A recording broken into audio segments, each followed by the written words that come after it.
Hey guys, what's up? So the beginning of this video I am finishing off what I started last week, which was getting 61 Hunter here at Great Chins. That's where I left off last week. This video may be pretty short. I've just been camping Hunter, trying to get that money making method at Black Chins, so that's what I've been doing. It's taking, just playing 1 hour a day, it does take a while once you start getting to the higher levels. So do you guys care whether I actually play 1 hour a day, or as long as I kind of show it in my video, basically do the same thing I'm doing now, but I could play 5 hours in a day, and that could be 5 days right there. So from the viewer's perspective, it'd be exactly the same as if I played 1 hour every day. It's basically the same thing for the viewers. For you guys, it'd be basically exactly the same thing as if I pre-recorded all of this months ago, and now I'm just barely putting out the episodes.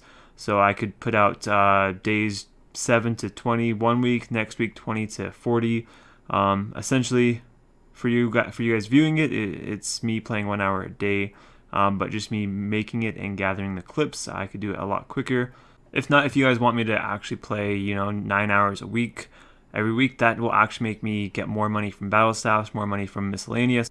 So just let me know down in the comments whether you want to continue seeing every week. It will be my past week of playing 1 hour a day, so 9 hours of playtime for every video, which means they may be short or they may be kind of more in depth of what I'm doing, or videos that are my past week of playtime, which may be 20 days if I played 20 hours. And those videos would probably have a lot more content, a lot more progress that I'm making, but they won't be as in depth of what I'm doing and why I'm doing it and how to do it and that type of stuff. So let me know down in the comments. So we finished that grind to 61 Hunter. Next up is Red Chins. Of course, Red Chins take 63 Hunter, so we're going to be using some Hunter potions. So next up, we're going to head over to the GE. And actually, before we go to Red Chins, there's actually something else we're going to do first, which is complete a quest called Druidic Ritual, which will unlock Herblore to us and get us level 3 Herblore. Then we're going to go ahead and get Herblore up so that we can use so that we can make Guam Tar, which will actually, we're not going to actually make Guam Tar, but that will help us, that will speed us up while we train other skills. So that is the goal for now. So if you follow my last video, I said to start Grey Chinchompas at level 54. You can actually start hunting them at 53. But I don't know, I usually like to get one extra level, although now I'm going to be doing Red Chins without even having the level. So yeah, anyway, if you follow that, that means you caught 764 Grey Chins, and I actually did not catch that many because I started them a little late, because I didn't realize that it would be efficient to catch chins. I was thinking to do the high XP methods and then just move on to Black Chins, but after some calculations, which I think hopefully are right, Chinchompas are actually worth it for what we're doing and our end goals. So 764 Grey Chins will go for just about 800k at the time of making this video. I didn't get quite that much, but that is quite a bit of money. If you're new to the game, congratulations, you're almost at 1 mil. That is pretty good for just barely starting off. You can do quite a bit with that much in the early levels of the game. So now that we have some money, the first thing I'd recommend to buy is stuff to travel around RuneScape a lot quicker, so we're not wasting a ton of time just getting around to places. So these are the kind of the items I'd recommend to buy that I have up right now. You don't have to buy them if you're going to follow me. We will need some of these later on. So after you've bought everything, our next goal is to finish Druidic Ritual. So I will link a guide down in the description. It's pretty easy, quick quest, so let's go ahead and go do that. So when you finish Druidic Ritual, you will get 3 Herblore, and after you finish it, you just want to basically head over to a bank if you have your dueling ring with you. I just teleport over to Castle Wars, and we're going to start getting our Herblore level up. So if you guys already bought your Guam potions unfinished and your Eyes of Newt, you can just sit at the bank and do that. If you didn't buy your stuff earlier, then you're going to have to head over to the GE, but basically, all you have to do is mix your Guam potions unfinished with your Eyes of Newt, and that will make an attack potion, and that will get you 25 XP per potion, and we're going to keep doing that until 19 Herblore. So it should only take 150 attack potions, but should take less than 5 minutes to make. So after you finish off 19 Herblore, we're going to head down to the Red Chinchompas down at Feldup Hills. So you can get there with the Feldup Hill teleport, or just teleport with your dueling ring to Castle Wars and then run south. So before you leave, what you want to bring with you is 10 Hunter Potions for dose. You want to have at least 4 box traps. you want to have 1k swamp tower, or at least like 100 swamp tower. You want to have 10 grimy guams, and you want to bring with you some sort of range weapon or some sort of combat to kill the chins when they run away. I'm bringing range this time because I want to stay low combat for black chins. That is important so that we don't really have to face TB. Red chins from 61 to 71. Hunter at 71, we will switch over to black chins with hunter potions once again. So we'll be catching 1,933 red chins in this time. Should take about 8.5 hours, or that's getting 60k XP per hour. Well guys, I think that is over a mil in chins. Yeah, so our first, actually we already have 500k in the bank, so we did hit 1 mil total bank a while ago, but pretty cool. So for the rest of this video, I just want to talk about a few topics: 3-tick hunting, what's after hunter, why I want to make money before I do other stuff, and just efficiency analysis. So first up is 3-tick hunter, and that is the main reason why we went and got 19 herblore, so that we could do 3-tick hunter. We're going to be using this for a lot of other skilling methods, so you definitely want to learn how to do this, or else it's going to take a lot more time to do pretty much every other skill. So basically what 3-tick is it's a tick manipulation method in the game. You can kind of mess up the ticks in the game. There's usually a set amount of time it takes to set up a box trap, but if you start doing some other action, in this case it is making a Harlander tar, you can start doing that and then go to set up a box trap, and it'll actually take the amount of time it would have taken to create the Harlander tar. So it's kind of weird like that, but it speeds things up. And I'll link down in the description, I'll link a guide to 3-tick hunting.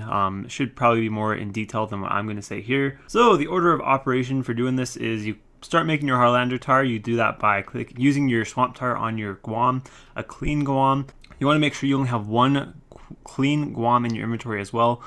Make sure all your other ones are grimy. The reason for this is because we don't want a box to come up that says make 5, make 10, and that box will come up if there's more than one clean guam in your inventory. So they all need to be grimy except for one, and that will start making your Harlander tar. Once you start doing that, you want to click to move to wherever you want to move to, and then set your box trap at that square. And you have to make sure you do it really quick. If you're slow, you actually make the Harlander tar, which you don't want to do, but you will probably make mistakes, especially if this is your first time doing this, which is why we have 10 guam in the inventory. If you do mess up, just clean one more guam. So here is another more advanced technique which isn't as important, so if you don't understand this or it's too hard, that's fine. But one ticking, so basically to do this, if you watch some of my other clips where I'm hunting, some of the time when I click to move to the next square, and then I set my box trap sets up instantly. That happens when you set up your box trap at the end of the Harlander tar cycle. So basically what you want to do for this one ticking method is you want to click 2 squares at the same time, or 2 things at the same time. So when your Harlander tar cycle is just about to be over, you want to click on your box trap, and you want to click underneath another trap at the same time. Since you're at the end of your Harlander cycle, the box trap will be set up instantly, and then since you clicked on another square at the same time, as soon as your box trap is set up, you'll move over to the next square, and as soon as your account is on that square, you want to click on a box trap, or you want to pick up that box trap that you're walking to. As soon as you pick up that box trap, you want to click on a box trap in your inventory, and that will instantly set that box trap down. And something that makes this a little bit easier is you don't actually have to click on the exact square where you want to walk to. If you know how far you can walk in a tick, you can click further than where you want to walk to, and as you're walking towards that square that you clicked on, you want to click on the box trap that you're going to pick up, and that will actually stop you from walking. That's what I do in this clip. I click past the box trap, but as I'm walking to that square, I click on the box trap to pick it up, which stops me on that square. So hopefully that made sense. If it didn't, then yeah, you may be able to watch the video that I link, and maybe they'll describe it a little bit better. Next up, I'm going to talk about kind of how to tell if something is efficient to do or not. This also kind of ties into why I chose to get money before I go and do like quests and stuff. But basically, how you tell if something is efficient to do is look at what it gains you, and then compare that with other methods to gain that same stuff. So I'll just say a couple examples really quickly. Let's say you can pick to either do red chinchompas or red salamanders. The best money making method available to you is 1 mil per hour. Red salamanders are 70k XP per hour and 0 GP per hour. Red chinchompas are 50k XP per hour and 500k GP per hour. Those aren't the real rates, I'm just using those as an example. So in order to get 50k XP using red sallies, it would take you 43 minutes. And then in order to get 500k GP, it would take you 30 minutes of your best money-making method. So in total, that combines to 43 plus 30 minutes, an hour and 13 minutes, which is longer than 1 hour. And in that 1 hour and 13 minutes, you are getting the same thing you would have gotten from 1 hour of red Chinchampas. So in other words, it's more efficient to go and just do red Chinchampas, get the lower XP while gaining GP at the same time.